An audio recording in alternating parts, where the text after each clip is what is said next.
So describe a moment when you experienced true and pure grace and you knew it.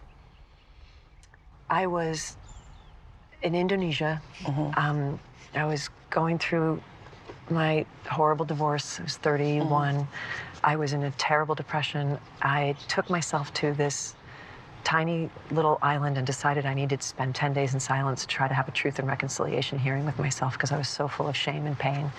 I decided I wouldn't speak, not a word, for 10 days, and I didn't know anybody. I went and got a hut on a beach in this tiny little, very poor fishing island off of Lombok in Indonesia. And I got terribly, terribly sick with food poisoning. And my plan was to walk around the island every day because it was a tiny little island. And there was this one woman, this Muslim woman.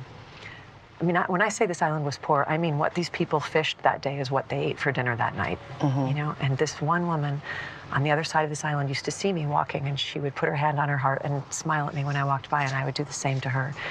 And then I got really sick, and I was stuck in my cabin, dehydrated, terrified. I actually thought I had malaria, you know, and far away from anyone who knew me. And this woman came and found me. Something in her knew that I wasn't well. She'd seen me, and she knew I wasn't doing well anyway.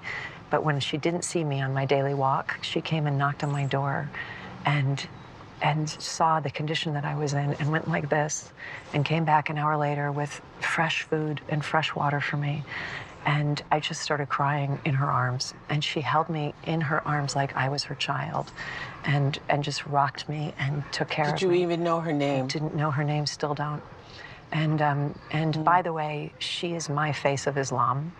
Whenever, you know, whatever conversation in the world is ever happening about Islam, she is my face of Islam.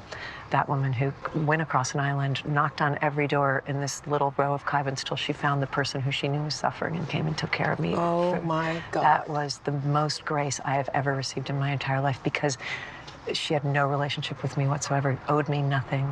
This is truly God working through somebody's kindness. Wow.